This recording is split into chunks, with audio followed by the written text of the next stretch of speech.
আজকে আমি এই কাপড়ের মোজাগুলো বানিয়ে দেখাচ্ছি। দেখুন, প্রথমে পাটা এরকম রেখে এরকম মাপ দিয়ে নিচ্ছি, তারপরে 1/2 ইঞ্চি বাড়িয়ে এটা কেটে নিচ্ছি।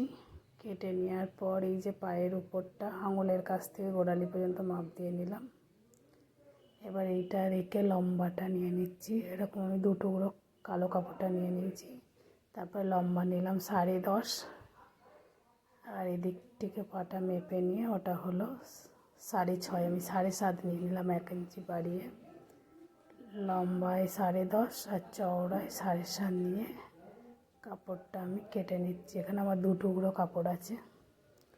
তারপর লম্বাটা দেখে নিয়ে আবার 4 ভাঁজ করে নিলাম কাপড়টা। ওই দিক থেকে ওরা আমি 6-এ দাগ দিলাম পাটা।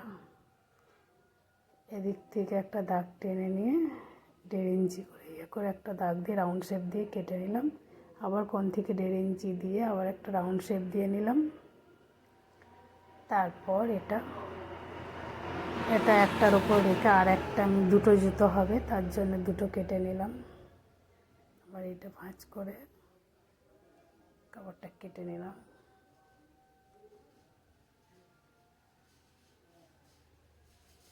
এবার আমি সেলাই দিয়ে নিচ্ছি। সোজা পিঠের সাথে সোজা পিঠটা রেখে 2 সুত মতো বাদ দিয়ে একটা সেলাই দিয়ে কেটে দিলাম ধারগুলো, দিয়ে উল্টে দিয়ে একটা চাপ সেলাই দিয়ে নিচ্ছি। চাপ সেলাই দেওয়ার পর আবার 2 সুত মতো বাদ দিয়ে আবার একটা সেলাই দিয়ে নিচ্ছি। ওখান দিয়ে গার্ডারটা পরাবো। আমি 9 ইঞ্চি মতো একটা গার্ডার নিয়েছি। 8 ইঞ্চি, 9 ইঞ্চি নয়। এটা খুব বাচ্চারও নয়, আবার খুব বড়রও নয়, মোটামুটি 10-11 বছরের মেয়ের জন্য বানাচ্ছি। এবার গার্ডারটা পরিয়ে নিচ্ছি আর জোড়াটা সেলাই দিয়ে নিচ্ছি। জোড়ার মুখটা সেলাই দেওয়ার পর এই যে এটা নিয়ে নিচ্ছি। তলাকার পাটটা কাটা ছিল, কাটিং দিয়ে নিয়ে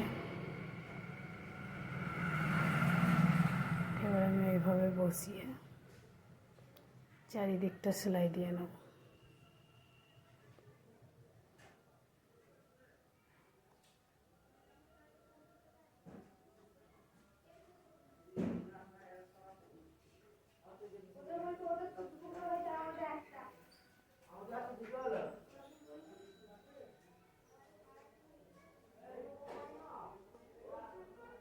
সেলাই দেওয়া হয়ে গেছে, উল্টে নিচ্ছি।